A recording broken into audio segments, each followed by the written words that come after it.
Partnerem odcinka jest Mubi.pl, oficjalny sponsor Tymka Kucharczyka. Nie będzie łatwe przejście Maxa i odnaleźć się w nowym środowisku, mimo to, że na pewno będzie mu to czerwony dywanik i wszystko będzie tak, Maxiu, tutaj mów co chcesz, robimy to wszystko dla ciebie. W momencie, kiedy safety car wyłącza światła, jesteś pierwszy, jesteś szefem całej brygady. I wszystkie kaczuszki muszą robić to, co ty robisz. Pomysł Piastriego i powiedzenie to przez radio, to żeby mu Norris oddał pozycję i żeby oni się zaczęli ścigać. Ja się nie śmieję z Oscara, tylko z tego, co powiedział. Według mnie Kimi jest postawiony w zbyt komfortowej sytuacji. Jakbyśmy popatrzyli 12 miesięcy wstecz, to ten Perez nie był taki słaby. I pytanie, czy Max Verstappen powinien spakować swoją walizeczkę obrandowaną logiem Red Bulla i przenieść się do motorhome'u Mercedesa? No to ja bym się pakował. Znaczy inaczej, pewnie już bym był spakowany.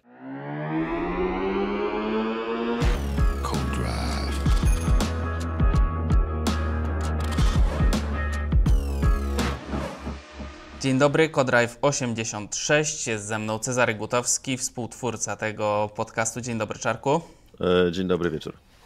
I jest z nami dzisiaj jeden z dwóch ludzi w historii wszechświata, który ma kilka miliardów lat, który wygrał jednocześnie wyścig Formuły 1 oraz 24 godziny Le Mans, Robert Kubica. Dzień dobry, Robert. Dzień dobry, ale coś chyba tutaj w tym wieku. W XXI wieku. No. O, dobra. Jest takie powiedzenie, że jeżeli to jest niezgodne z prawdą, to tym gorzej dla prawdy. I tego się trzymajmy. W tym wieku wystarczy, żeby zapowiedzieć. Dzisiaj sobie porozmawiamy o tym, że połowa sezonu Formuły 1 już za nami i co to oznacza dla nas i dla Formuły 1. O rewolucji francuskiej w Red Bullu, bo lecą głowy. No i o tym, czy Oscar Piastri się skończył. Wiadomo, o tym też trzeba porozmawiać. Robert, zaczniemy od Ciebie. Mamy za sobą kolejną rundę WEC na Interlagos. No cóż, znowu byliście najwyżej sklasyfikowanym Ferrari, to już powoli się robi taka zasada chyba. Trochę odrobiliście straty do P1. Jak tam było w tej dalekiej Brazylii? W Brazylii było ciężko, zresztą tak jak można było się spodziewać. Myślę, nie jest to najlepszy tor dla naszego auta, plus oczywiście BOP, które znacznie osłabiło wszystkie hypercary, oprócz Peugeota, czyli tak naprawdę my i Toyota. Sam fakt, może zejdę trochę z boku na boczny temat, ale Toyota, która zdominowała rok temu tą rundę, w tym roku tak naprawdę była najwolniejszym hypercarem. To pokazuje no jakby jak to wszystko się zmienia, mimo to, że niby prototypy są takie same, to te zespoły pracują nad tym. Nie jest to może tak dynamiczne i ten rozwój aut nie jest tak widoczny gołym okiem jak w Formule 1, tak? Gdzie praktycznie nie ma żadnych ograniczeń. W hypercarach w WEC-u są ograniczenia, ale jednak dla większości producentów w ubiegły rok to był taki rok dziecięcy, tak? Poznanie auta, poznanie prototypu. No i jakby wszyscy pracują. Może nie widać tego gołym okiem, ale naprawdę postęp jest spory. I z jednej strony myślę, że my też ten postęp zrobiliśmy. Nie było to aż tak widoczne, jeśli chodzi względem naszej konkurencji. Ale już jeśli chodzi o nasz wyścig, no to pojechaliśmy solidny weekend, dobre kwalifikacje, dobry wyścig. Nie udało się wywieźć więcej niż 8 miejsce, czyli 4 punkty. Znaczy wywiozłem coś jeszcze więcej, dobrego wirusa brazylijskiego, który mnie męczy. Jeszcze? I on, tak, i to on taki dobry, dobry to wirus.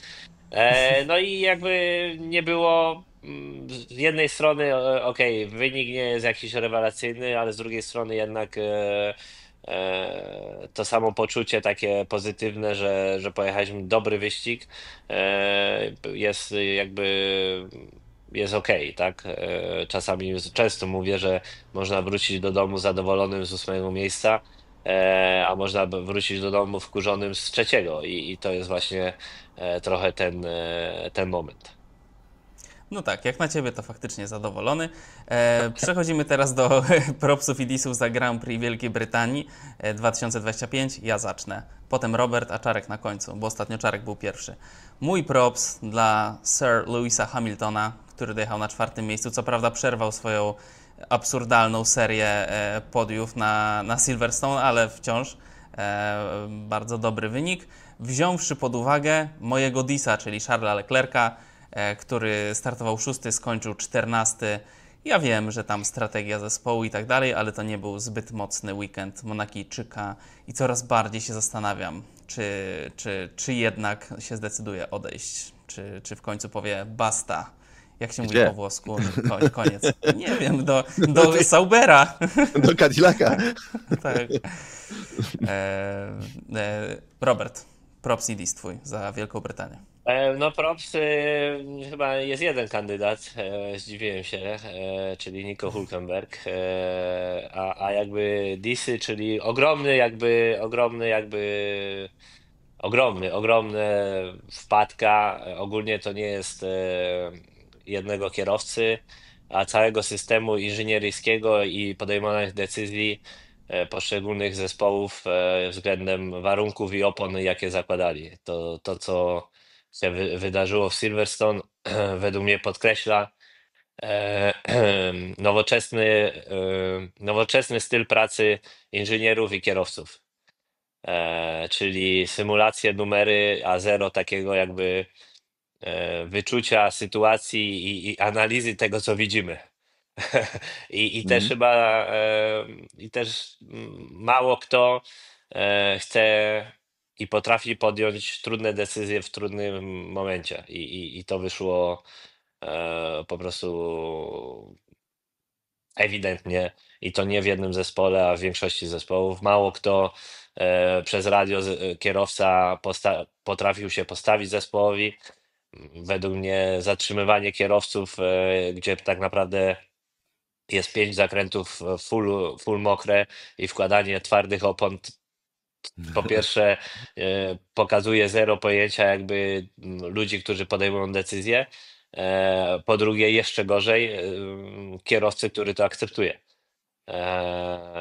Jasne, ktoś będzie używał wytłumaczenia, no bo miękką mieszankę mieliśmy używaną, no, ale umówmy się, lepsza miękka mieszanka z kwalifikacji niż twardy nowy slick, tym bardziej, że jestem prawie pewny, mało osób w ogóle wzięło pod uwagę to, że szczególnie ci, którzy są na początku pit lane, że jak założą tą nowego slicka, to zanim wyjadą na tor, on już będzie zimny, ponieważ pit lane była mokra. I im dalej jesteś jakby wyjazdu z pit lane, tym masz gorzej. To są jakby takie rzeczy, które na symulatorach, na symulacji nie wyliczysz i właśnie to był ten moment, gdzie myślę 20-25 lat temu, zresztą większość kierowców bardziej takiej starszej generacji jakoś inaczej, statystycznie lepiej na tym wyszło niż po prostu młoda generacja. To Ale, są takie... ale jakby już mam wybrać jednego, to już poza podejmowanymi decyzjami, po błędach poszczególnych kierowców, ponieważ lista byłaby długa i zespołów, to takim top był Mercedes, który zobaczył, że źle zrobił z Russellem, no i ściągnął biednego Antonelliego, nawet w miarę dobrym momencie, tylko po prostu no nie te koloropody. Znaczy opona i tak była czarna, może oni też tak pomyśleli, że wystarczy, że będzie czarna i okrągła i będzie dobrze, ale nie, no ogólnie dla mnie pokazuje jakby to co czasami się zapomina, że nadal jest ten wkład ludzki i który żaden komputer, żadne analizy nie zastąpią. Mnie na chwilę urwało, ale od razu domyślałem się, że chodzi głównie o Mercedesa, bo to był taki główny przykład i mnie to zawsze zadziwia, dlatego że mówimy o zespole, który zdobył 8 tytułów Mistrza Świata Konstruktorów z rzędu i tam no mówimy o Formule 1, tak, więc te symulacje, te wydawane miliony, wielkie budżety i patrzysz, że kolesie wypuszczają na twardych oponach. Ja nigdy nie jeździłem w Formule 1 i nie jeździłem nigdy na twardych stickach po mokrym, ale widziałem parę wyścigów i mi się to zawsze wydawało abstrakcyjne, ale sobie myślisz, musi być jakiś powód, dla którego oni to robią, musi być coś takiego, o czym nie wiesz, a tu się okazuje, że chyba ostatecznie po prostu jest to jakiś taki głupi błąd. Natomiast inna rzecz, która wyszła i też chciałem ciebie o to, Robert, spytać, to jest to, że znowu nikt nie chciał założyć opon typu full wet. I czytałem wywiad z Mario Izolą, który tłumaczył, że oni wcześniej źle słuchali uwag kierowców i że tak naprawdę problem z tymi full wetami polega na tym, że lamelki są tak podzielone, że te opony się przegrzewają po prostu, bo za mocno pracują. Jak to wygląda z strony kierowcy jazda na full wetach? Dlaczego nie chcą kierowcy Formuły 1 na tym jeździć?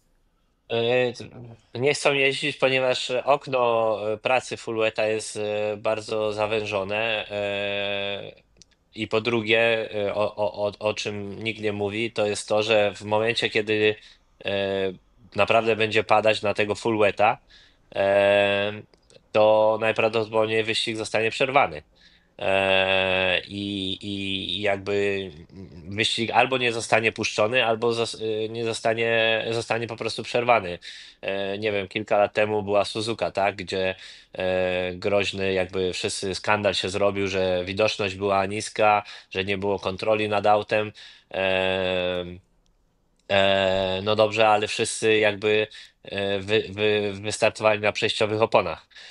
Nikt nie powiedział, ok, po 5 okrążeniach prawdopodobnie mi się przegrzeje opona, ale to jest bezpieczniejszy wariant, idę w tą stronę, tak? Nikt tego nie zrobił, dlatego też jakby no, jest to normalne. Poza tym jest drugi aspekt, o którym nikt też nie mówi, to jest jakby kierowcy, tak? Kierowcy, szczególnie w takich warunkach, zawsze myślą, że są lepsi niż konkurent, tak? Niektórzy po prostu nie mają nic do stracenia i idą jakby zawsze w przejściowe opony. I drudzy myślą, że mają więcej talentu niż tamten, czyli jakby później są inżynierowie, którzy otwierają symulację i powiedzą, no ale to tak będzie szybciej. No tak, będzie szybciej w momencie, kiedy jakby przeżyjesz te pierwsze 5 okrążeń. Ale jakby jest to trochę też styl, który widzieliśmy w Silverstone, kto jakie opony zakładał, tak? Że jednak nikt nie myśli, że na przykład po 10 okrążeniach miękka mieszanka ci się przegrzeje, okej, fajnie, będę tracił tam 30, 50 sekundy na okrążeniu, wszystko fajnie, ale tak naprawdę na samym pierwszym zakręcie po wyjeździe z pit lane zyskam 5 sekund, ponieważ miękka mieszanka, jak jest zimna, to nie jest tylko miększą mieszanką, tylko po prostu ma też inne okno pracy, tak? Czyli zamiast tam 100 stopni będzie pracowała przy 70. I w momencie, kiedy ja wyjeżdżam z pit lane, tą oponę mam pewnie na 50 stopniach, ponieważ zakładam ją tam ma 100 stopni, ale ona się schłodzi przez te kilkaset metrów, jak jadę po mokrej pit lane. No i jakby tendencja zawsze będzie taka, ponieważ są dwa argumenty, bezpieczeństwo i widoczność. Dawniej w większości razy byśmy się ścigali i wszyscy by zakładali opony full wety, tak, czyli deszczowe. W dzisiejszych czasach nie zakładają, ponieważ dokładnie wiedzą, że wystarczy otworzyć radio, powiedzieć, wystarczy 3 kierowców, którzy powiedzą, że jest zbyt mokro i nikt nie będzie ryzykował. I taka jest prawda. To nie jest tak, że słyszałem też, że w dzisiejszych czasach, fakt jest taki, opony są dużo szersze. Opona dużo szersza podnosi dużo więcej wody, tak? I jednak im więcej podnosisz wody, tym ta widoczność jest trudniejsza. Ale z drugiej strony nikt jakby nie każe kierowcom jechać na prostych full gas. Tylko można zamiast tam 250 sobie jechać 200.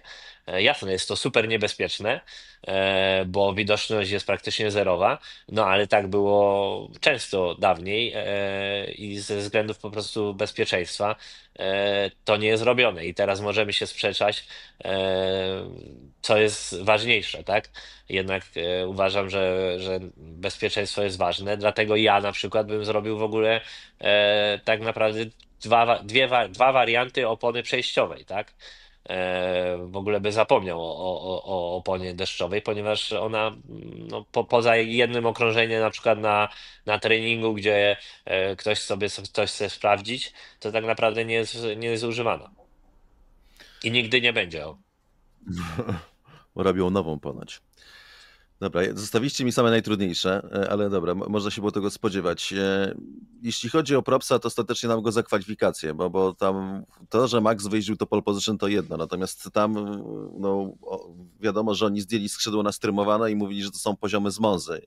Co prawda nie jeździłem w Formule 1, ale słyszałem kilka historii i wiem skądinąd, że kierowcy, którzy robią dobre czasy z dociskiem z innych torów, z mniejszym to są kierowcy, którzy mają największy rodzaj skilla. Nie wiem, czy Robert, czy to potwierdzisz, ale pamiętam, że na przykład kiedyś w Makau miałeś okazję jeździć ze strymowanym mocno skrzydłem. No tak, ale to jest jakby chwytanie się trochę brzytwy. Ja wtedy jechałem w 2005 roku, ponieważ brakowało prędkości. Jako jedyny używałem opony silnika Hondy. Wtedy Mercedes dominował i tak było. I to jest jakby zawsze jest druga strona medalu, tak? I myślę, to co zrobił Max na pewno w sobotę było pokazaniem po raz kolejny jego kunsztu i talentu. No ale się nie opłaciło w niedzielę. Myślę, że też zrobili to z jednego powodu, ponieważ Cezarego nie ma. O, Cezary wrócił. Słyszę was cały czas, tylko kamera. Okej. Myślę, że z tego powodu, ponieważ w piątek tak naprawdę Red Bull na długich wyjazdach był bardzo, ale to bardzo konkurencyjny. I według mnie po prostu postawili na kwalifikacje, powiedzieli: OK, jesteśmy bardzo konkurencyjni i według mnie tak byli w trakcie długich wyjazdów. Bardzo dobrze według mnie panowali nad oponami na Silverstone, co wydaje się łatwe, ale nie jest łatwe. I wtedy co się dzieje? Po prostu wiedzieli, że muszą postawić swój bolid w pierwszym rzędzie, bo z takim rytmem będą w stanie wygrać ten wyścig. Według mnie na suchej nawierzchni Max by spokojnie mógł walczyć, żeby wygrać to Grand Prix. No ale jak wiemy wszyscy, popadało. No i sytuacja była trudna. Dzięki wielkie za rozjaśnienie tego od strony kierowcy. Jeśli chodzi o Disa, no to dużo się zastanawiałem. Nie chcę już teraz zgodzić młodych. Ostatecznie wrócę do tego, co chciałem na początku. Oscar Piastri dla mnie. Dlaczego? Dlatego, że moim zdaniem, może się mylę, ale zaczął grać w jakąś gierkę, która była mu zupełnie zbędna. I naraził się na karę, która dla mnie była dziwna w ogóle, bo wszyscy kierowcy, że wielu kierowców tak jeździło od dawna i nikt wcześniej nie dostał kary, ale ostatecznie jest zapis w regulaminie, tak naprawdę nawet dwa różne, które mówią, że nie można robić takich rzeczy i moim zdaniem on próbował zagrać w coś z Verstappenem, z tym hamowaniem, może się mylę, ale obawiam się, że tak i no, w tym momencie rozczarowuje mnie to, że zamiast iść tą linią, którą szedł takiego mądrego kolesia, który się nie miesza w żadne pierdoły, tylko po prostu jeździ swoje, no stracił przez to zwycięstwa. No, więc to jest mój dis. A jak ja mogę dodać, bo tutaj No, też Proszę bardzo. dla mnie aż się śmieję, ponieważ nie, pomysł Piastriego i powiedzenie to przez radio, że według niego i jeśli zespół też tak myśli, że kara była nie fair, to żeby mu Norris oddał pozycję i żeby oni się zaczęli ścigać. No sorry, ale nie. Mocno zakręcił tutaj logiką wydarzeń.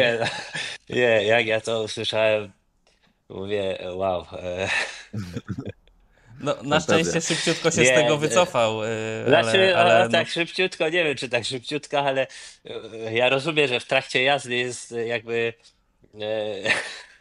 różne, ale samo to, że tak pomyślał, no już naprawdę jest imponujące, ale żeby pomyśleć, a później to powiedzieć, no, w dzisiejszych czasach jakby praktycznie jest to wiadome, że pójdzie to w live streama, no naprawdę, no cóż. Każdy ma jakąś wpadkę w swoim życiu i myślę, że to będzie taka jedna z tych piastrowskich. Póki co radio półrocza, myślę, faktycznie, jeśli o to chodzi. A zanim przejdziemy do podsumowania połowy sezonu, to chciałem zapytać, Robert, czy widziałeś jeden z największych hitów wakacji, czyli F1 Movie? Nie. Dziękuję bardzo. To koniec rozmowy na ten temat. A czy się wybierasz w ogóle? Chcesz zobaczyć? Nie. Czy w ogóle Cię to nie interesuje? Nie interesuje. Nie. Nie. Okej.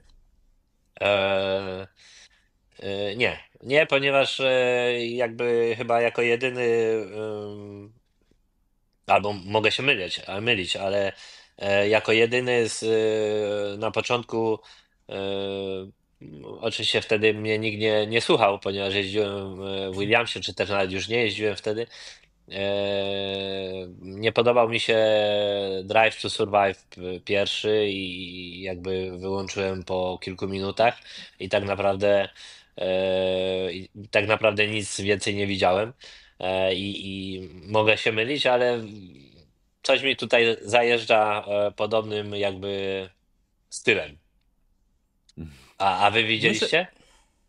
Tak, byliśmy tak, razem. byliśmy razem w kinie. O, no pięknie. No, było super. Romantycznie. Dzielili, tak. I ja oceniłem, mi się na 7 na 10, Czarek trochę O. niżej. Natomiast ja się po prostu dobrze bawiłem, ale z takiego punktu widzenia filmowego. Im dłużej skupiałem się na tym, że to ma pokazać Formułę 1, tym traciłem tę zabawę, więc starałem się na tym nie za bardzo skupiać.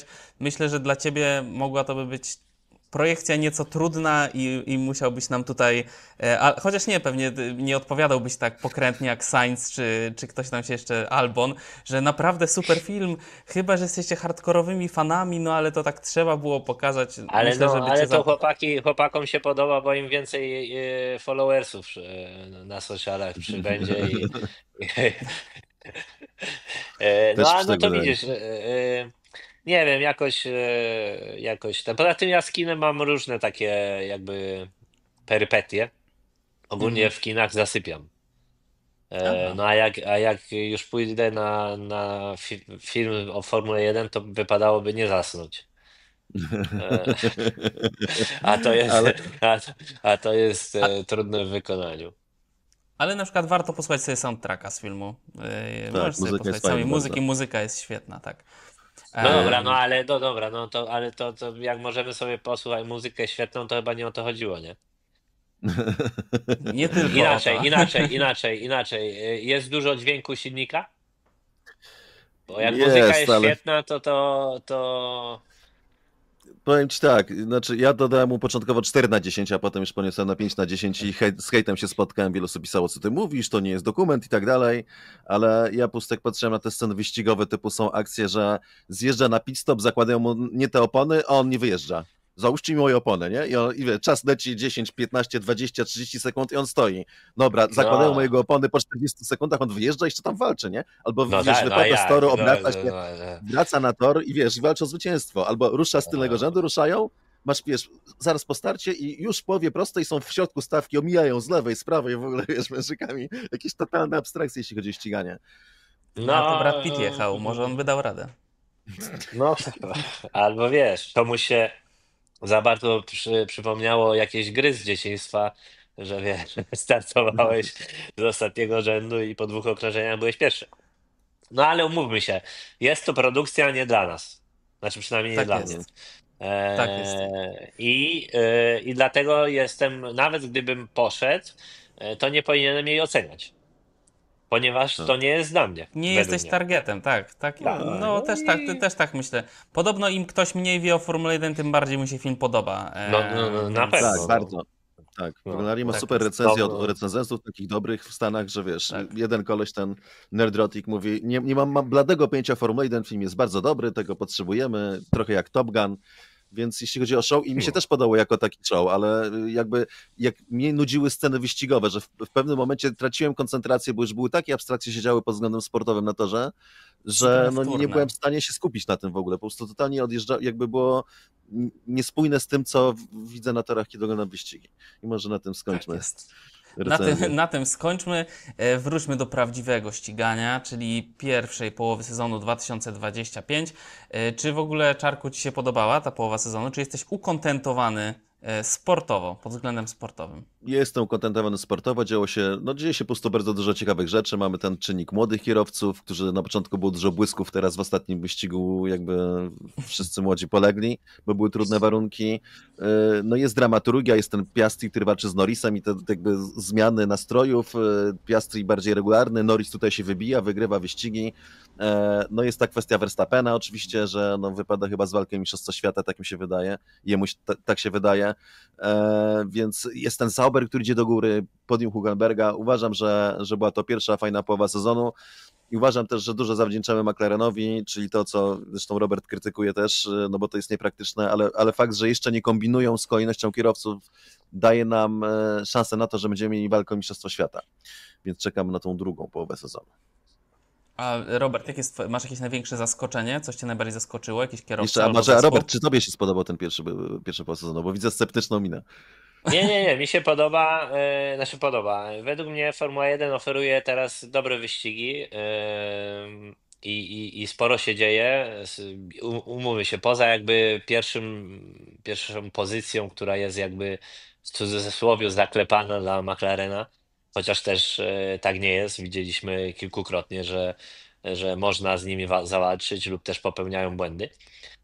Lub też mają tory, na których są mniej konkurencyjni, ponieważ na przykład Kanadę, no jakoś byłem dziwnie zajęty w ten weekend kanadyjski i w ogóle nic nie widziałem, tak? Oprócz wypadku Norrisa z Piastrim, inaczej trudno to nazwać wypadkiem. Po prostu Norris zdecydował, że sobie najedzie na koło Piastriego. To duży plus dla słabszych zespołów, które zbiły znacznie stawkę. Tak? Jeśli popatrzymy, Silverstone stał się torem, który ma dużo mniej zakrętów, ponieważ większość zakrętów, które dawniej były takimi zakrętami, można powiedzieć w cudzysłowie z jajami, nawet bez cudzysłowia, z jajami, już nie są tymi zakrętami, tylko po prostu chłopaki sobie je przejeżdżają na pełnym gazie. Czyli automatycznie, nie wiem, daję przykład, nie mówię dokładnych liczb, z 11 zakrętów na torze zrobiło się 8, to automatycznie też stawka się zbija. Szczególnie te zakręty z jajami, można było, te lepsze bolidy robiły większą różnicę. Teraz tak nie jest, dlatego ten regulamin i to, jak te bolidy się zachowują, znacznie zbiły stawkę, tak? I to robi dobrą robotę, ponieważ im więcej bolidów, które są zbliżone do siebie, tym jest mniej jakby powtarzalności, tak? Jest dużo większa walka, każdy minimalny błąd się płaci pozycjami i to jest fajne i myślę, że mówmy się, wyścigi są naprawdę fajne. Jakby jak to się zapowiadało na początku sezonu, to no to jest to fajne zaskoczenie i też z przodu się dużo działo. Ale jak zawsze jest druga strona medalu. Napatrzmy się na te fajne wyścigi w drugiej połowie sezonu, bo w przyszłym roku może już nie być tak fajnie. I po raz kolejny według mnie wtedy, kiedy jest stabilizacja regulaminu i zaczyna się ta stawka naprawdę zbliżać, no to jest duża zmiana regulaminu. Nie jest to pierwszy raz w historii Formuły 1. No i mogą się zrobić różnice już nie kilkudziesiątych sekundy, nie kilkudziesięciu, kilkudziesiątych sekundy, a kilku sekund w przyszłym roku. A największe zaskoczenie tego sezonu dla ciebie?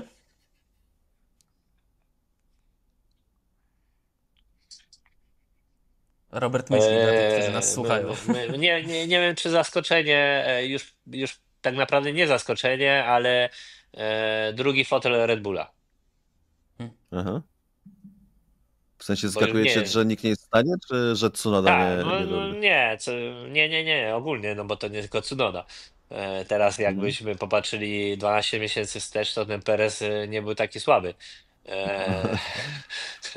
E, I to nie jest to zaskoczenie, ale jakby jest to temat, który jako takiego człowieka, który żył Formułą 1 i Formuła 1 była jakby codziennością u mnie przez wiele, wiele lat.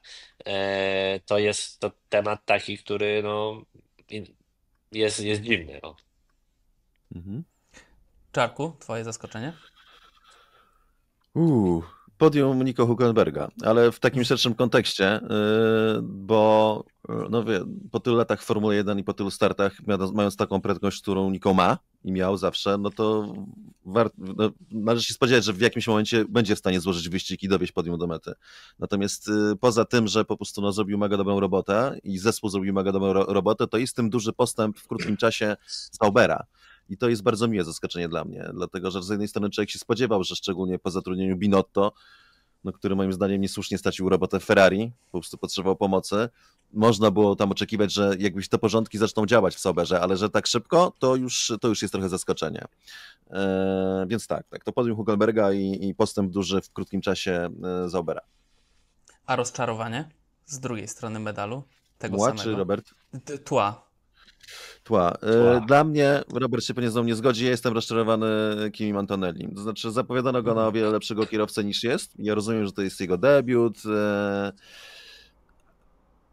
Okej. Wiem, pierwszy sezon, ale mimo wszystko i po prostu miałem wyższe oczekiwania. Myślałem jednak, że będzie radził sobie lepiej. No, była ta sytuacja z tymi pretensjami o wyprzedzenie w Miami przez Maxa, zdaje się, co mi się nie spodobało. Może to była jakaś gierka, ale mi to nie pasowało. No była super prędkość w Miami, tak, to pokazał super prędkość, ale poza tym no jakieś takie wpadki typu wywalenie Verstappena w Austrii, to takim manewrem moim zdaniem, który i tak wielkie szczęście, że tylko jednego kierowcę wywalił. No są to rzeczy, uważam, że są debiutanci, którzy zrobili lepsze wrażenie na mnie na tej zasadzie. Robert, czy faktycznie Cezary Gutowski nie wie, o czym mówi? Nie, znaczy ja mam inaczej, ja mam podobne myśli, nie od dziś, nie dlatego, że Cezary to powiedział. I według mnie Kimi, co dziwnie zabrzmi, jest postawiony i żyje w zbyt komfortowej sytuacji. To znaczy, to jest taka sytuacja, że co by nie zrobił, to i tak wie, że szefostwo będzie zadowolone i że wszystko będzie fajnie i jakby zresztą to było widać już w ubiegłym roku na Moncy, tak? Gdzie rozbił bolid po tam 8 okrążeniach, nawet mniej chyba. No umówmy się, jako kierowca, trzeci kierowca, który jasne, jechałeś bardzo szybko przez te pierwsze 2 okrążenia, nawet chyba to nie było 8 okrążenie, nie wiem, bardzo wcześnie rozbił. Jest jedna rzecz, która jeśli zastępujesz kierowcę wyścigowego, której nie możesz zrobić, to jest właśnie to, co on zrobił. I jasne, później trzeba było to przekręcać. Sam fakt, podobno był plan, żeby Kimiego w ogóle ogłosić w sobotę. Bo plan jakby taki napisany, wymarzony plan był taki, żeby Kimi zdominował, czy też pokazał swój kunszt w piątek i ogłosić go w sobotę. No i z tego planu nic nie wyszło. To I nie go wszystko. ogłosili w sobotę. Ogłosili w Ogłosili sobotę, go? tylko A, no to tak, tylko w widzisz. innej atmosferze. Tak. Okej, no to no widzisz, no nie pamiętałem, że myślałem, czy w piątek, nie wiem. Wiem, że coś się przesunęło, wiem, że były rozmowy, że wtedy chyba też gdzieś byłem na jakimś wyścigu, nie wiem, kiedy to był, początek września, tak? Cześć, no tam. A, no to pewnie byłem no tak, w Austrii Stany, byłem. Stany, No tak, no to dlatego coś tam. Tam to No, byłeś dlatego. zajęty. Mniej niż na Le Mans, o. Albo inaczej, krócej. Także, ale dziękuję za poprawienie. I tak, dlaczego mówię o zbyt komfortowej sytuacji? Ponieważ no jest to jakby trochę taki lobbying, że debiutant, wszystko fajnie, ale Kimi musi, i według mnie Miami było takim przykładem, że potrafi, ale musi częściej być przed Russellem. I bliżej i pamiętam taki wyścig na Suzuce, też pojechał bardzo szybko. I jakby z drugiej strony też wiem, że jako debiutant ściganie się dla pierwszych 3 zespołów nigdy się nie ścigałem, ale wyobrażam sobie, jest zupełnie inne niż ściganie się dla tych jakby reszty zespołów. O. Dochodzi trochę więcej presji, dochodzi inny styl pracy, jakby wszystko, jesteś bardziej pod lupą, tak? To wszystko jest bardziej widoczne. No i nie określiłbym to jako, o czym mówiliśmy, Rozczarowaniu. o rozczarowaniu, ale na pewno Kimi myślę, że też sam by chciał coś więcej pokazać. A rozczarowaniem dla mnie e, jakby sytuacja Red Bulla. Aha. Ja tak samo. Mówisz I nie ogólnie o mówię sytuacji tutaj, politycznej czy sportowej? nie mówię o torze. Mhm. Znaczy rozczarowanie, nie jest to rozczarowanie, ale jest to jakby Przykre. ryzykowne działanie. O.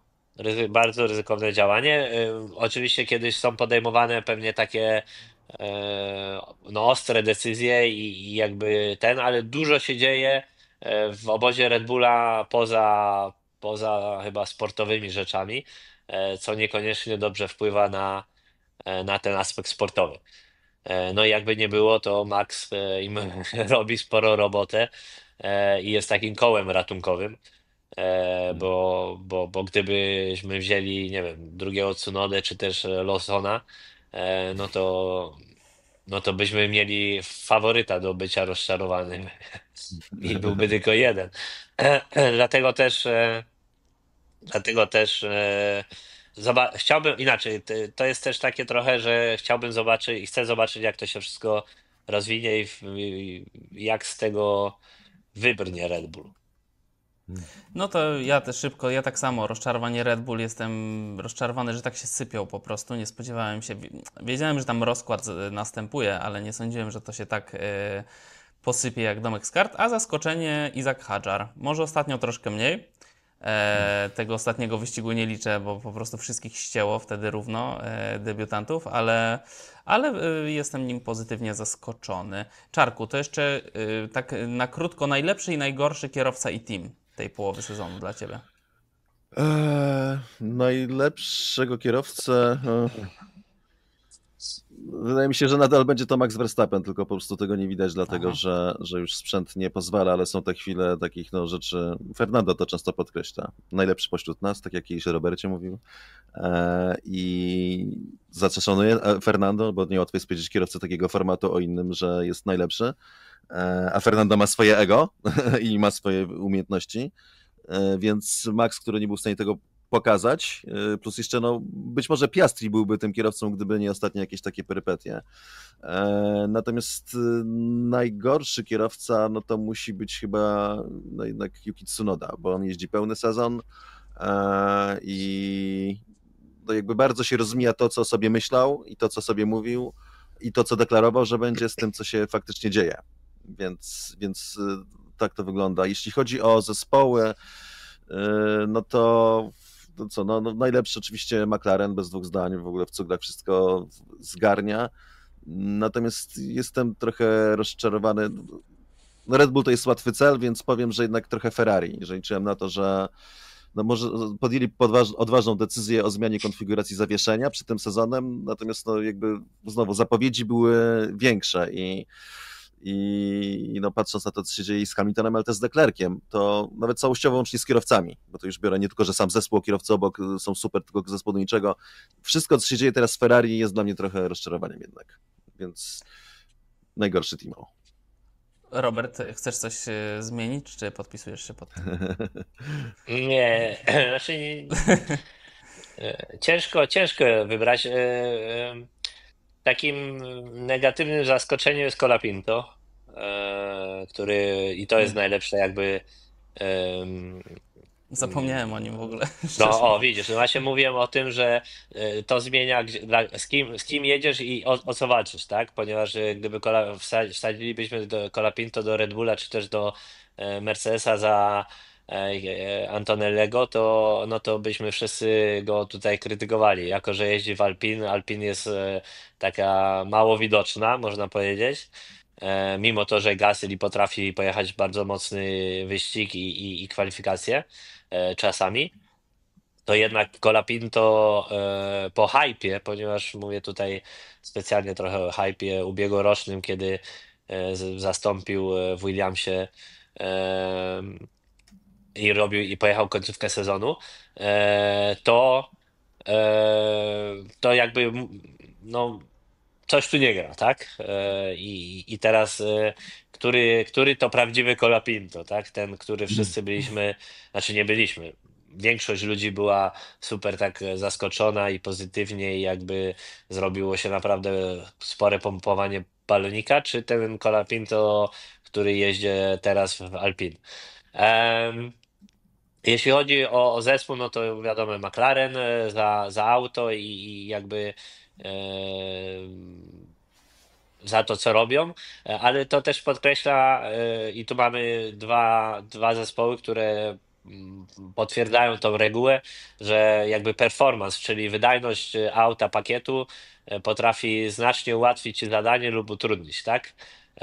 I jakby kiedyś mówiłem dawno, że ci sami ludzie, ten sam zespół, w ogóle ci sami kierowcy, ci sami inżynierowie, to samo biuro logistyczne, kiedy masz wygrywające auto, mimo że nie robią rewelacyjnej roboty, są najlepsi, ci sami ludzie, masz auto, które jedzie 1,5 sekundy wolniej i wszystko się sypie, tak? I to jest właśnie to, co się dzieje z Red Bullem, i to jest to, co potrafił McLaren jakby odwrócić, tak?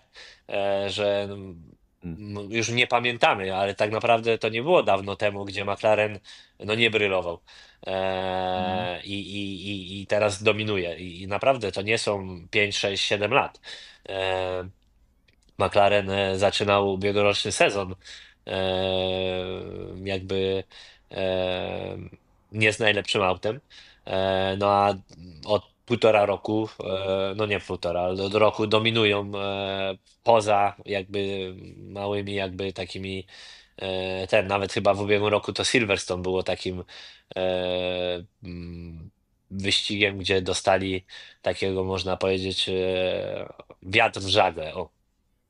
Tam mieli najpierw pakiet w Austrii wprowadzony, a potem w Silverstone, tylko w Silverstone tego nie wykorzystali, dlatego że no, popełnili błędy po prostu znowu w tych zmiennych No, warunkach. dlatego mówię, że jakby wynik nie był najlepszy, nie pamiętamy nawet wyniku, ale jakby wiem, że taki turning point i tak naprawdę od Silverstone naprawdę to, co robią jest no niełatwe, ale tak jak mówię, kiedy masz performance, masz tą wydajność w pakiecie, wszystko staje się łatwiejsze. Eee, nagle nawet jak się nie strzeli z decyzją idealnie, nagle jak się nie strzeli z ciśnieniem w oponach, no sam fakt tego, co pokazywali, na mokrym Silverstone trzeci był, tak dojechał Hülkenberg, ale jakby nie było, to te pierwsze okrążenia, gdzie Max był, gdzie sporo kierowców się auto wyeliminowało decyzjami o zjazd przed startem na siliki, ale jednak jechali kierowcy i tam niektóre okrążenia jechali ponad 2 sekundy szybciej, tak? To pokazuje nie kunszt dwójki kierowców McLarena, a oczywiście kunszt wykorzystania tego, ale po prostu jaką momentami mają też przewagę. Z drugiej strony, tak jak zawsze Formuła 1 nas uczy, nie zawsze to, co jest dziś, jutro będzie tak samo. Dlatego jest to sport dynamiczny nie tylko na torze, ale też jakby to, co się dzieje. Chciałem wrócić do tego, co mówiłeś o tego rozczarowania tym, co się dzieje w Red Bullu, tak? Bo tam jest oczywiście wielka polityka. Wydaje się, że to był taki powerplay tak naprawdę ostatecznie po śmierci Dietricha Mateszica po prostu no, były tarcia o władzę, Horner dostał więcej władzy, to zostało źle odebrane, chciał odsunąć Marco z tego, co mówią, ostatecznie chyba wygrał Helmut Marko, natomiast zastanawiam się nad tym, bo Horner jest generalnie nielubiany przez wiele osób w padoku. Przez szefów pewnych ekip, to widać bardzo dobrze, bo to o tym mówią. Też przez pewne osoby, na przykład w biurze prasowym. Ja nigdy nie poznałem go tak dobrze, natomiast ja nigdy nie zauważyłem jakiegoś powodu, żeby go nie lubić za to, jaki jest. Nie? W sensie, że nie wydawał mi się nigdy osobą jakąś nieprzyjemną, czy chamską, czy po prostu takim, wiesz, burakiem, guburem. Więc zastanawiam się, na ile ty miałeś kontakt z Hornerem, czy po prostu, czy kojarzysz, dlaczego on jest tak nielubiany w Formule 1? Nie wiem, dlaczego jest nielubiany i czy w ogóle jest nielubiany. Niektórzy go lubią bardzo, no bo E, Martin Brundle na przykład jest jego przyjacielem. e, Myślę, że został też jakby przyczepiona taka etykietka mu przez może to, że potrafił się postawić Toto. A Toto w tych latach miał ogromną władzę, ponieważ reprezentował dominujący zespół. I może to też dlatego, nie wiem. Myślę też, że momentami niepotrzebnie odpowiadał na pewne prowokacje medii i ludzi, które jakby prowokowały go przez media. Ale sam fakt jest taki, że ja nie znam Hornera dobrze, rozmawiałem z nim kilka razy. Nigdy nie pracowaliśmy razem. Ale myślę, że to, co zrobił i tak naprawdę przez tyle lat należy pamiętać, że w dzisiejszych czasach, gdzie i w Formule 1, gdzie kiedy nie masz wyników, jakby najłatwiej jest zwolnić szefa zespołu. On siedział jako szef zespołu, reprezentował Red Bulla przez ile? 20 lat. Tak. Także od powstania Red Bulla i Red Bull jasne miał okresy, gdzie dominował, ale też miał okresy, gdzie nie dominował. I jakby nie było, to czy się go lubi, czy się nie lubi. Ja nie mam powodów, żeby go nie lubić, ponieważ go nie znam. I należą mu się ogromne brawa, ponieważ reprezentował, myślę, niełatwy zespół.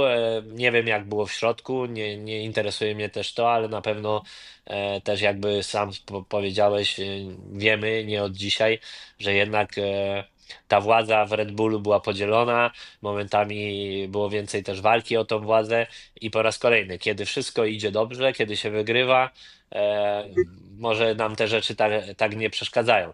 E, i nie wiem, szczerze wiem, że jest duży konflikt na linii Toto i Horner. To też na pewno jakby to jest typowe dla motorsportu. Formuły 1 nie tylko, że jeśli kogoś lubisz jednego, to nie możesz lubić drugiego, mimo że tego drugiego w ogóle nie znasz. Ja jestem jakby powstrzymuję się jakby ocen ludzi, których nie znam. Poza tym też nie lubię oceniać ludzi, których znam, ponieważ ja mogę kogoś lubić, a druga osoba nie. I tak naprawdę moje życie idzie dalej. Ja oceniam ludzi po jakby swoim doświadczeniu, czy też po tym, co widzę. Dlatego Hornera nigdy bym nie ocenił źle. Jeśli chodzi o Hornera, szefa zespołu, tak? I to, co osiągnął. Oczywiście tam wpadka, jakby skandal, który był w Red Bullu, to nie jest dobra rzecz dla szefa zespołu, ale jeśli chodzi o aspekt sportowy, to naprawdę zrobił dobrą robotę. Należy też podkreślić, że Red Bull dominował w latach, gdzie nie dysponował najlepszym silnikiem. Ponieważ bardzo przez wiele lat Red Bull dominował z silnikiem Renault, a Renault nie było najlepszym silnikiem, najmocniejszym silnikiem w stawce. Co wiesz z pierwszej ręki, bo jeździłeś z tym silnikiem. Tak, miał swoje dobre strony, ale nie był najmocniejszym silnikiem. Miał momenty. No dobra, ale ściany się walą, tynk się sypie, papiery latają i pytanie, czy Max Verstappen powinien spakować swoją walizeczkę obrandowaną logiem Red Bulla i przenieść się do motorhome'u Mercedesa, czy powinien teraz zostać i odbudować potęgę od nowa? Jak myślisz, jak uważasz, Robert? Powinien przejść do tego Mercedesa? Zakładając, że to wszystko, co się dzieje, to jest prawda. E, To ja bym zrobił? Hmm? No, Proszę to ja bardzo. bym się pakował. Znaczy inaczej, pewnie już bym był spakowany. Gdybym mógł. Już byś mówił arrivederci. Znaczy nie mówił, ponieważ jako profesjonalny kierowca wykonujesz swoją pracę do ostatniego dnia. I wiadomo, że jeśli taka decyzja zostanie podjęta lub może została już podjęta, to część ludzi będzie o tym wiedziała. Mała garstka, ale niektóre osoby będą o tym wiedziały. To nie jest tak, że Verstappen pojedzie ostatnie Grand Prix i powie: dobra chłopaki, to ja się zwijam, miło było, lub dobra chłopaki, przespałem się z tym po ostatnim Grand Prix, nie wiem, dobrze spałem i jednak zostanę z wami, bo tutaj fajną mamy atmosferę i zawsze wiem, że ten drugi kierowca nigdy nie będzie przede mną. E, e, to nie jest tak. To są jakby decyzje, to jest jakby proces, który najprawdopodobniej albo wchodzi w finalną fazę, albo już jest w finalnej fazie. Jeśli tak się stanie, e, w co nie wiem, określiłbym 60-40. Mhm. Jeśli miałbym coś określać, tak z mojego feelingu, 60%, że odejdzie, 40%, że nie, ale jeśli odejdzie, to e, no to można powiedzieć, że będzie to taki ostatni gwóźdź chyba, Mhm. jeśli chodzi o Red Bulla. E, to będzie taki konkretny sprawdzian już nawet nie chodzi tutaj o wyniki sportowe, ale ogólnie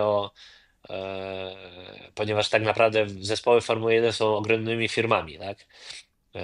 I jasne, one później jadą na tor, ale tak naprawdę to jest ogromna firma i zespoły w Anglii bardzo często się tak łączą z tym właśnie kierowcą numer jeden, tak? To jakby jest taki bardzo takie podejście temu najlepszemu kierowcy. No i jakby nie było, Max wiele wykonał w Red Bullu i chyba każdy, który mówi o Red Bullu, to mu się kojarzy z Maxem, kto mówi o Maxie, kojarzy mu się z Red Bullem, tak? I to jest takie połączenie, taka para, która no jeśli nadejdzie taki dzień, się rozejdzie, to no to może być różnie.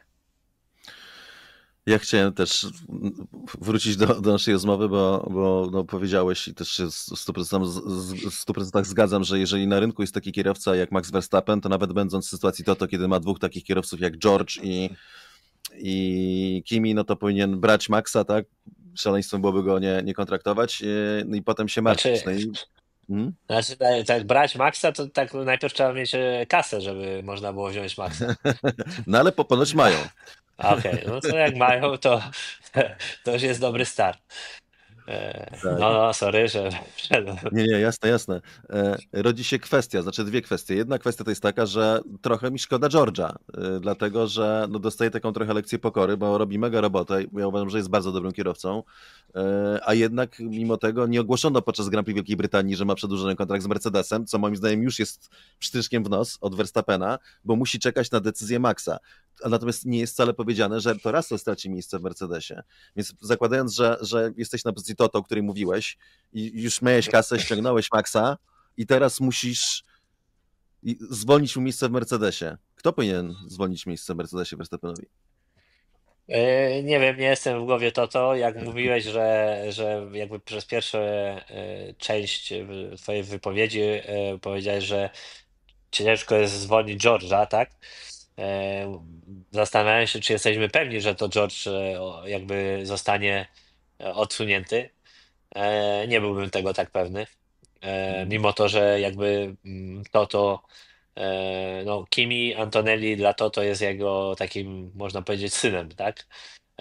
I myślę, że Kimi był takim odpowiedzią dla Hornera, jeśli chodzi o Verstappena, tak? Ponieważ e, myślę, że Toto przez wiele lat nie mógł sobie podarować, że odpuścił Verstappena, że wymsknął mu się spod ręki. O. I Kimi miał być taką odpowiedzią. Czy jest? Nie wiem. Na pewno jest innym charakterem i innym profilem kierowcy.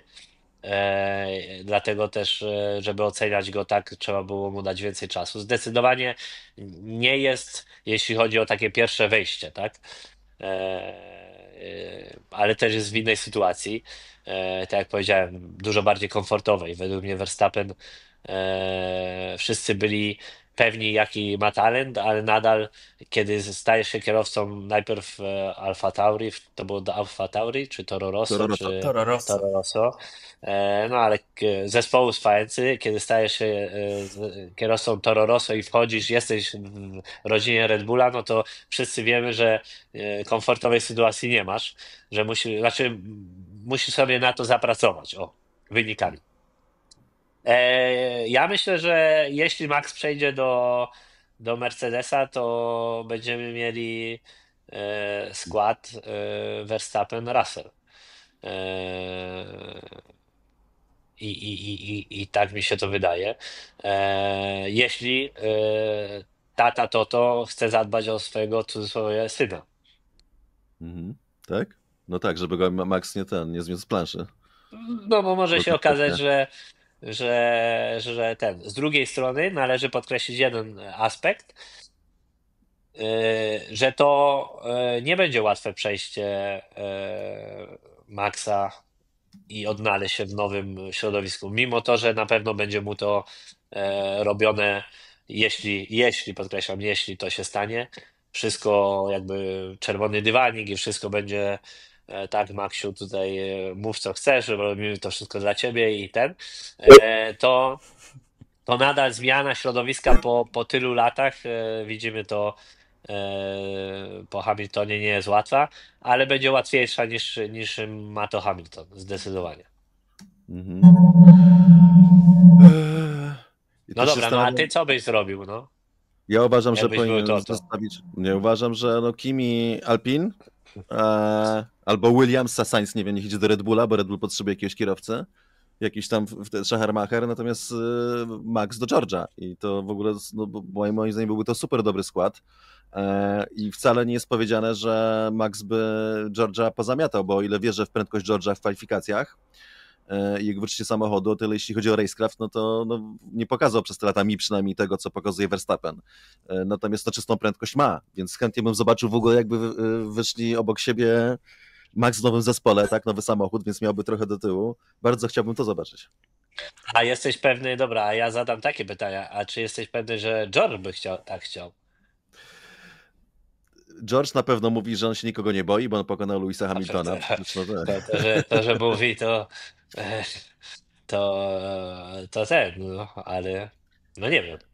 Myślę, że nie miałby wyboru za bardzo, no bo co, jeżeli by nie chciał z Verstappenem, no to gdzie może odejść na tym etapie? Czy ja myślę, że jest jeden aspekt, o którym mało ludzi mówi i,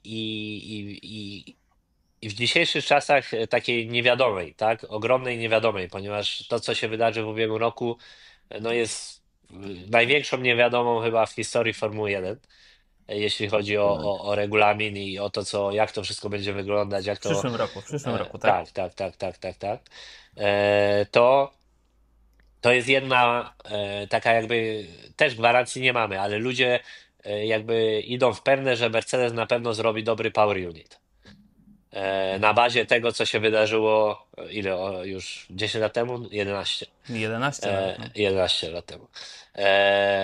Tak, i jest jakby takie przekonanie, że no, jak 11 lat temu Mercedes miał ogromną, ale to ogromną przewagę, to miał, no umówmy się, każdy zespół, który wykorzystywał Power Unit Mercedesa przez 3 lata miał z górki, i to nie tak z górki o parę procent, kilkanaście procent.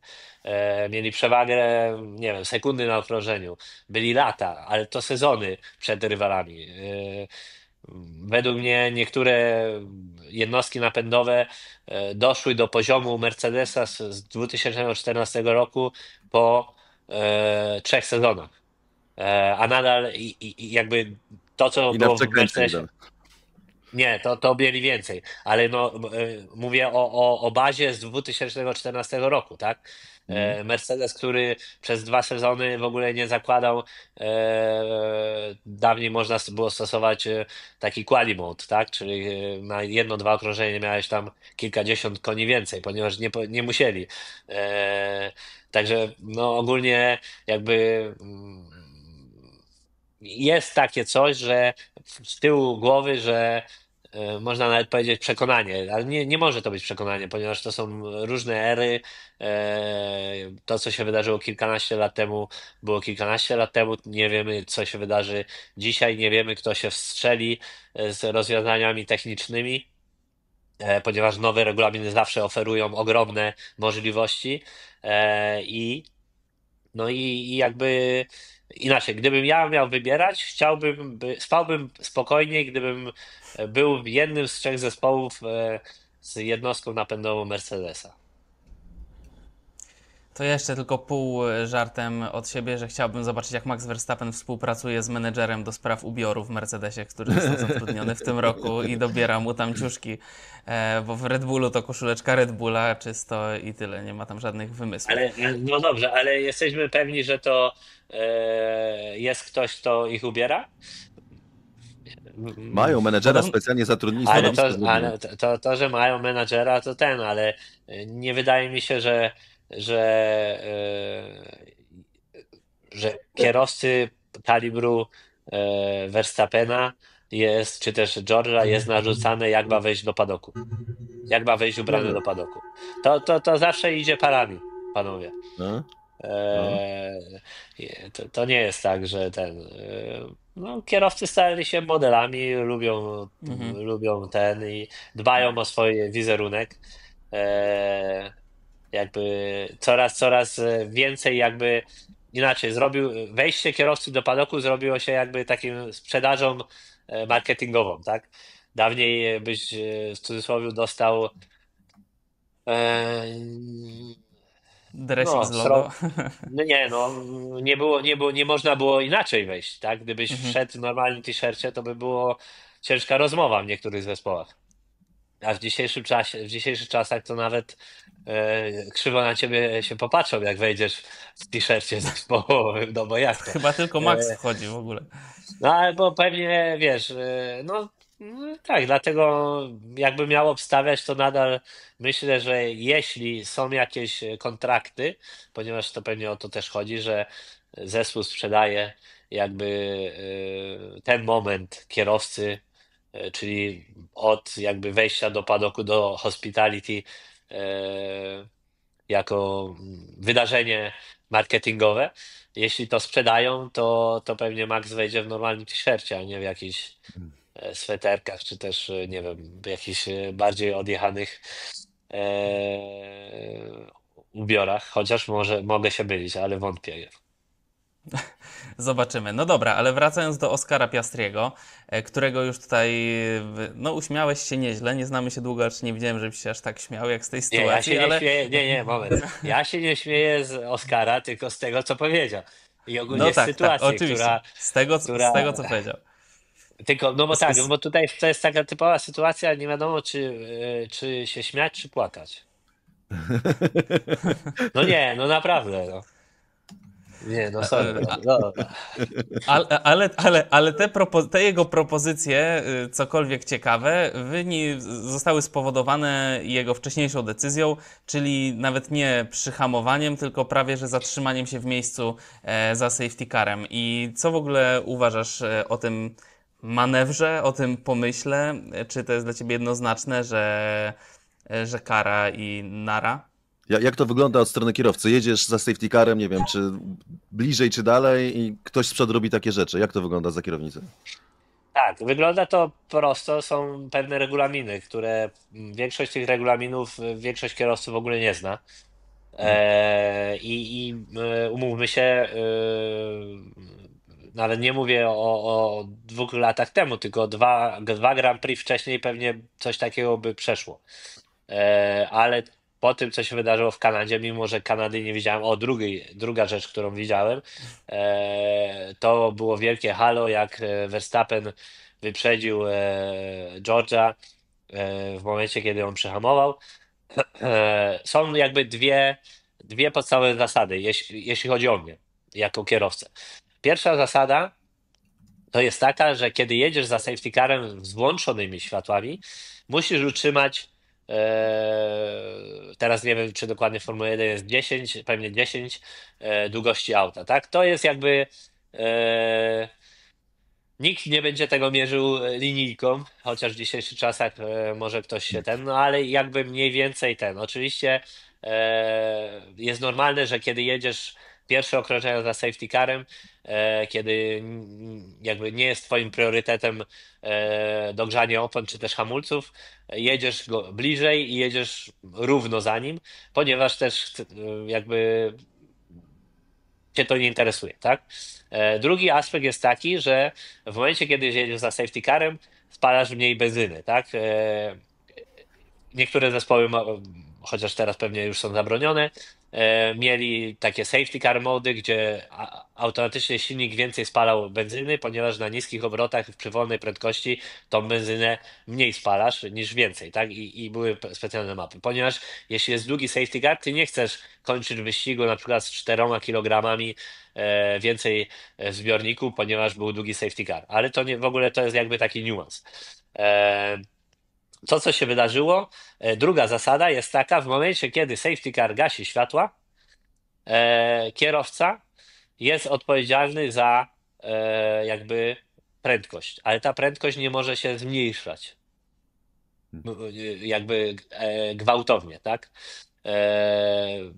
Zawsze było tak, że Max jechał bardzo wolno. Było też wiele jakby negatywnych komentarzy na ten temat, ale Max nikt nie robił pozaregulaminowo. Jechał wolno przez długi czas. Można mu. W momencie, kiedy safety car wyłącza światła, jesteś pierwszy, jesteś szefem całej brygady. I wszystkie kaczuszki muszą robić to, co ty robisz. E, no i co się dzieje? Piastri wpadł na tym, że w tym momencie, kiedy on zahamował, światła się zgasiły.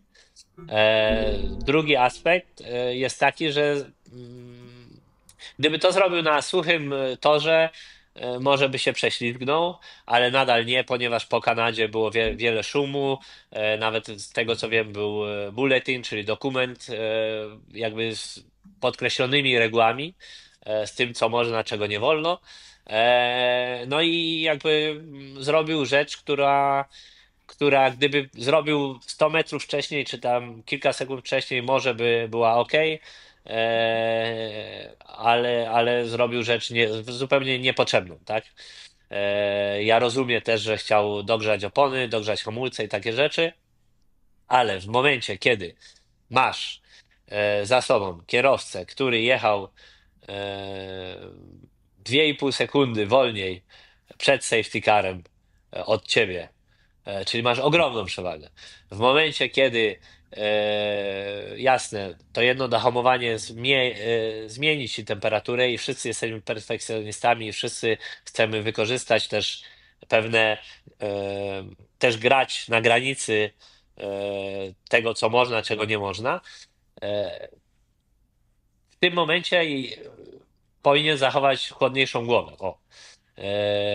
Te parę stopni temperatury opon nic by mu nie zmieniły.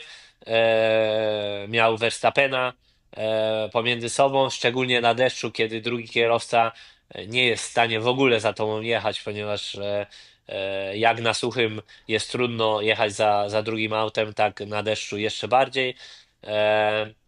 Wiesz dokładnie, że Max ma niski docisk, czyli będzie walczył o przetrwanie niż walkę z tobą. Bez sensu. Jednak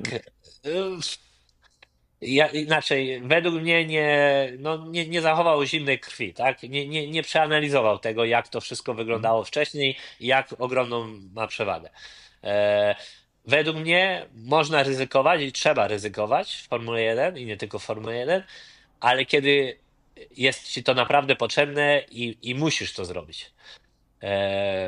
Jakby szukanie sobie guza w momencie, kiedy jest to niepotrzebne lub nie walczysz tak naprawdę o nic. Ktoś mi teraz powie, jak to nie walczył? No walczył, ale tak naprawdę miał łatwą sytuację, tak? Tak. To nie była podbramkowa sytuacja, to nie była walka o tytuł, to nie był Abu Dhabi. gdzie ostatnie dwa okrążenia walka była o tytuł mistrza świata, że wszystko trzeba było zrobić na pograniczy lub też nawet poza granicami regulaminu. Także spore zaskoczenie, tak?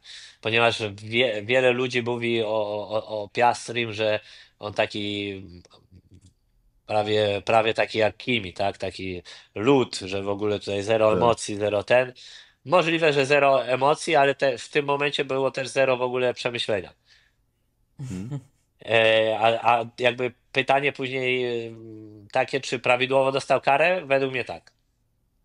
Ponieważ, ponieważ e, my się skupiamy na Verstappenie, ale to, co robi pierwszy kierowca, ma łańcuch taki, tak? I inni reagują z opóźnieniem, tak? No bo jakby im więcej aut masz przed sobą, tym ten. I co się dzieje? Tak jak na autostradzie na przykład, nie wiem, wjeżdżasz w tunel i nie masz gdzie jest korek, ale no i jakby co by się. Specjalnie mówię o tunelu i specjalnie mówię o zakręcie, ponieważ taka sytuacja, tak? Wyobraźmy sobie, wjeżdżasz w tunel i nagle, mimo że jedziesz tam przepisowo, te w zależności ile, 110 na przykład na autostradzie w tunelu, masz pecha, że jest korek w momencie, kiedy ty w środku zakrętu, tak? No i jeśli nie widzisz tego, no to nie masz nawet czasu na reakcję, tak? Na deszczu robi się taki tunel, w bolidach nie widzisz, tak? Jedziesz za kimś, także nie widzisz dokładnie, co się dzieje przed tobą. I myślę, że po prostu tak się podsunął trochę Norris, przepraszam, Piastri pod tą karę. Tym bardziej, że to był gorący temat po Kanadzie. Też mi się wydaje, że to było zupełnie niepotrzebne. Mieliśmy tutaj cały wątek poruszyć o tym, o zachowaniu spokoju, ale już musimy powoli kroczyć do końca, żeby ciebie też za bardzo nie zajmować. Ale jeszcze chcę cię spytać o jedną rzecz, zanim podsumujemy. Rajd Estonii, Oliver Sorberg wygrywa w pierwszym starcie w Toyocie rajd. Jak ci się podobało to w ogóle? Co myślisz, jak widzisz, że coś takiego zrobił facet w pierwszym starcie w tym samochodzie? E, Nie, ogólnie wielkie brawa i jakby spore zaskoczenie. Solberg jeździł w topowej klasie, ale było to 3-4 Już parę sezony ładnych lat temu. temu. Pokazuje to, jak rajdy, jak ważne jest doświadczenie i nawet nie samo doświadczenie, ale też te sezony spędzone na OS-ach robią z ciebie bardziej dojrzałego kierowcę, tak? To, co Solberg pokazał, to nie poza jakby fenomenalną prędkością i wykorzystaniem sytuacji w pierwszy dzień, gdzie startował z przywilejowanej pozycji z tyłu, to tak naprawdę pokazał, i to jest bardziej fenomenalne, e, tą dojrzałość, tak? Tą dojrzałość taką trochę jak Verstappen z Kimim w Barcelonie, tak? W pierwszym wyścigu Red Bulla. E, z drugiej strony, jakby nie ujmując sukcesowi i to, co zrobił Solberg, to na pewno rajd, w którym jechał, idealnie pasował pod to, tak? Myślę, że było to perfekcyjnie jakby zadecydowane. No ale później jedno jest zadecydować, a później drugie wykonać. I tutaj czapki z głów. Naprawdę coś niesamowitego. Sam jakby śledziłem rajd na żywo i naprawdę wielki szacunek, tak? Coś pięknego. No i wielkie brawa nie tylko dla Solberga, ale też dla Toyoty, która dała mu szansę. I myślę, że to też obudzi paru kierowców z Toyoty, e, żeby trochę więcej się starać. No, musiało mi nieźle zagrać tam na nasach ostatecznie. A taki rajd Estonii, podoba ci się taki rajd? Pojechałbyś taki? E, Jutro. Nie, jutro nie. Z pewnym przygotowaniem pewnie bym pojechał, tak. Bardzo mi się podoba mi się, ponieważ momentami mi przypominał rajd polski. który jest jednym z lub nie takim, no jednym z 3 najbardziej ulubionych moich rajdów. No ale jest to rajd, który naprawdę jest mało zakrętów, tak? Znaczy stosunkowo mało do kilometrów, które się przejeżdża. Dlatego też każdy zakręt jest warty na wagę złota. Jest to charakterystyczny rajd. Specjalnie mówię o tej ilości zakrętów, ponieważ to podejście jest trochę inne, inaczej nie możesz sobie pozwolić na tam przejechanie wolniej kilku zakrętów, ponieważ ta charakterystyka tych OS-ów na to nie pozwala. Ale fajnie się oglądało. O. Mhm. A Kto co, ty wie, też kto wie. oglądałeś? Ja, znaczy nie oglądałem całego, ale śledziłem, no bo nawet, wiesz, teraz mam średnio czasu, żeby śledzić rajdy tak na co dzień, tak jak kiedyś. Domyślam się.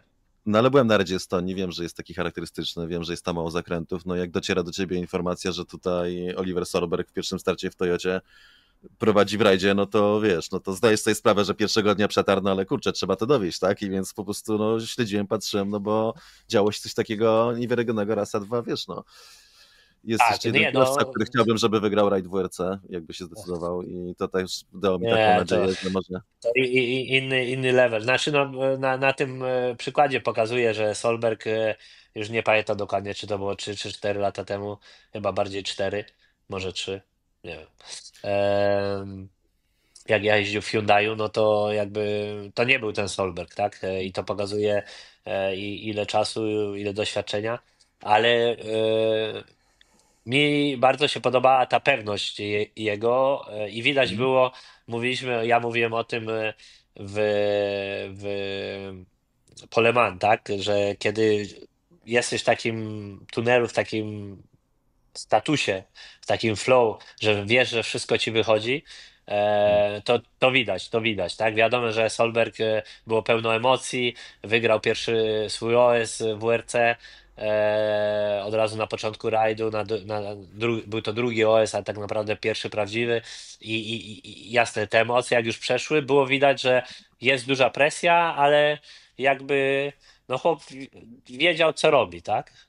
I naprawdę, szczególnie też ja mogę się domyśleć, że jak sobie wstał w niedzielę rano i zobaczył, że pada i że OS-y są mokre, to też nie ułatwiło mu, jakby mogło nie ułatwić mu zadania, ale jakby nie było tego widać, a na pewno tam sporo się działo. Na pewno dużo poświęcił czasu, żeby się przygotować na ten rajd. Wiem, że miał dobre testy dwudniowe. Te OS-y też jakby są takie, że można, są bardzo charakterystyczne, mając mało zakrętów, można sporo jakby się wiedzieć dokładnie, gdzie jesteś. Dużo rzeczy może cię zaskoczyć, ale dużo mniej niż na przykład na takim rajdzie jak w Meksyku czy też w Portugalii. I należy też podkreślić, że Solberg wychował się na tych OS-ach, tak? Ponieważ jako młody nastolatek pierwsze swoje starty miał w Estonii, ponieważ tam można startować w rajdach nie wiem, od 14-15 roku życia. Jak Rowan Pera, nie? Także... Co? Jak i Rowan Pera, nie? To oni Tak. I dlatego też jakby można powiedzieć, że to był też domowy rajd w pewnym stopniu dla Solberga, ale tak jak powiedziałem wcześniej, co nic nie ujmuje i naprawdę zrobił coś niesamowitego. No dobra, przenosimy się trochę na zachód, halo, halo. I Belgia, Grand Prix Belgii na torze Spa-Francorchamps. Piękny tor, piękne miejsce. W ogóle polecam, tak też osobiście. Jak się już dopchałem do mikrofonu, warto pojechać, zwłaszcza na łek. Można poznać swoich idoli. Max Verstappen powiedział niedawno, że ten tor powinien mieć miejsce na stałe w kalendarzu. Co, jak już wiemy, się nie wydarzy. Ale Czarku, dlaczego? Bo ty wiem, że się zgadzasz z Maxem Verstappenem w tej konkretnej sprawie, że Spa powinno mieć miejsce na stałe. Dlaczego kierowcy tak kochają ten tor? Twoim zdaniem, a potem zweryfikujemy z kierowcą. Znaczy, moim zdaniem jest to połączenie samej konfiguracji toru, która jest po prostu wyjątkowa, bo jest po prostu torem trudnym, ale bardzo takim rewarding. I ma też sekwencję szybkich łuków. W tych łukach, z tego co mówią, super fajnie się czuje samochód. I wydaje mi się też, że może nie każdy kierowca to przyzna, ale też uroda tego toru. Ja uważam, że to jest najpiękniejszy tor na świecie. Samo przebywanie w tym miejscu i nawet ten element takiej czystej historii, to się po prostu czuje. To jest najwspanialszy tor, jaki ja znam, chociaż jest kilka torów, które bardzo lubię, no to jednak no zgadzam się z Maxem, że ten jeden powinien mieć absolutnie gwarantowane miejsce w kalendarzu. Jakbym miał na przykład powiedzieć, czy Spa, czy Silverstone, czy Spa, czy Monza, to zawsze bym wskazał na Spa osobiście. Robert, ty też zgadzasz się z Maxem, czy Spa powinno mieć? Ja wiem, że ty lubisz ten tor, Tak, ale czy... znaczy według mnie powinny być Grand Prix, powinny być tory, które powinny mieć taki status nietykalnych, tak? Lub inaczej, zrobienia Platynowy. wszystkiego, żeby... Nie, platynowy można sobie wyrzucić do domu w każdym momencie, jeśli chodzi o kierowców. E, ale chodzi, według mnie powinny zachowane być takie, nie tylko jeśli chodzi o charakterystykę toru i o layout i to, że kierowcom się podoba, ale o po prostu historię. I tak jak na przykład w tenisie mamy Grand Slamy i turnieje i nie wyobrażam sobie tenisa bez Roland Garrosa czy Wimbledonu, tak według mnie Formuła 1 nie powinna sobie wyobrażać sezonu bez tam jakichś torów. Okej, później możemy się spierać, że to, że tamto, ale według mnie jednak to DNA historyczne pewnych torów powinno dawać gwarancje. Może nie gwarancje, ale jakieś pewne faworyzowanie do decyzji, jeśli chodzi o kalendarz. Mhm. Wiadomo o co chodzi, jak wiadomo, w dzisiejszych czasach. Także tor jest wyjątkowy, tor jest jednym z ulubionych każdego kierowcy Formuły 1 i nie tylko Formuły 1. Dlaczego? Ponieważ naprawdę jest jednym z najfajniejszych torów na świecie. I rzadko jest, jakby w tym temacie żyjemy w takich czasach i w świecie świat jest fajny, ponieważ każdy może mieć różne zdanie. Tak, według mnie nie znajdziesz kierowcy, który powie, że Spa jest niefajna. No chyba taki jeszcze się nie urodził. I to będzie weekend sprinterski, co jest warte podkreślenia. I co, zabawimy się w typowanie, ulubioną zabawę Roberta. Jakie będzie podium? Ja zacznę, bo już to mam przygotowane. Pierwsze miejsce Max Verstappen, drugie miejsce Oscar Piastri, trzecie miejsce George Russell. Czarku. To dużo niewiadomych, w Ferrari wiezie upgrade'y i tak dalej, ale ja bym obstawił, że pierwsze miejsce Piastri, drugie... albo nie, pojedziemy inaczej. A po co? Pierwszy Russell, drugi Piastri, trzeci Verstappen. Ciężkie zadanie, wróżenie z fusów. No. Dobra, ja idę ten. Hamilton, Verstappen, Norris. O kurczę. Hamilton, Verstappen, Norris. Dobra, to by No było ale to podium nie, dopiero. no ale to... No, zobaczymy. Kto nie ryzykuje, ten nie pije szampana. Słuchaj, no może jeszcze, wiesz, będziesz tutaj się chwalił, że obstawiłeś quadratu. Tak, wielki szef wszystkich szefów. Tak, ten, co się znał. Jeszcze, Robert, chwilę Cię pomęczymy. Kolejna runda WEC. 7 września, Austin w Stanach. W zeszłym roku wygraliście tam. W tym roku, rozumiem, też. No nie, w tym roku, znaczy mam nadzieję, że tak, chociaż należy pojechać z zupełnie innym nastawieniem. Z nastawieniem takim, że trzeba będzie walczyć i na pewno będzie trzeba walczyć. Wykonać swoją pracę jak najlepiej.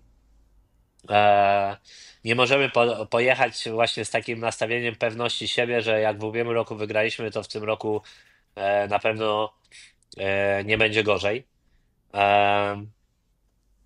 Dlaczego? No jakby sam fakt, co się stało w Brazylii z Toyotą, tak? Mówiliśmy na samym początku, Toyota ubiegłoroczny wyścig w São Paulo zdominowała. W tym roku była bardzo, bardzo, ale to bardzo daleko.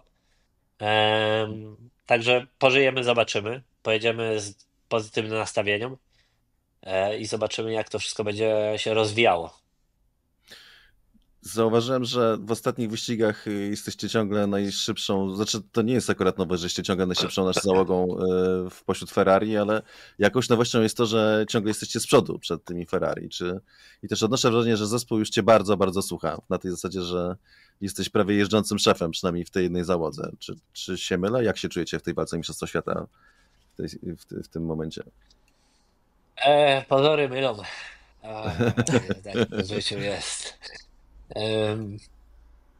Nie, czy jestem najszybszą, nie wiem. Sam fakt, że w Brazylii dobre kwalifikacje i pozwoliły nam jakby wystartować kilka pozycji z przodu i mieliśmy ułatwione zadanie, jeśli chodzi o dbanie o opony, ponieważ w Brazylii jest to ważny temat.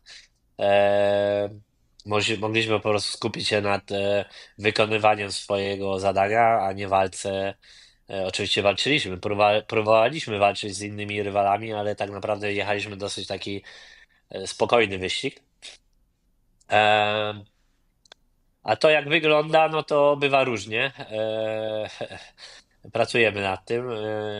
Jak na tak spokojny wyścig, jak był w Brazylii, to niepotrzebnie w pewnych momentach nie było spokojnie. Dlatego musimy popracować nad tym i szczególnie dlatego, kiedy będą podbramkowe sytuacje, żeby podejmować decyzje, jakby dobre decyzje i niekoniecznie inaczej, bardziej przemyślane lub też po prostu bardziej takie spokojniej to wszystko, do tego wszystkiego podchodzić, co jest według mnie bardzo ważne, szczególnie kiedy wchodzisz właśnie, tak jak powiedziałeś, w tą fazę decydującą walki o tytuł. Będziemy trzymać kciuki tak czy siak. Nasza wspólna dobra energia, mam nadzieję, pokona pewno. wszystkie BOP i wszystkie przeciwności losu. Dziękujemy Ci, Robert, bardzo za dzisiaj. Jak zwykle czysta przyjemność posłuchać tych bardzo. wszystkich insightów i przemyśleń. Codrive 86 to był. Za tydzień zobaczymy się przed Grand Prix Węgier, a potem czeka nas przerwa. Wakacyjne. Taka wakacyjna. Wakacyjna. Tak jest. No to miły Tylko cały czas wakacji. masz przerwę. Dzięki. Ja całe życie na wakacje. Dzięki Nic, tylko wielkie. odpoczywa. Pa, hej. Hej. Partnerem odcinka jest Mubi.pl, oficjalny sponsor Tymka Kucharczyka.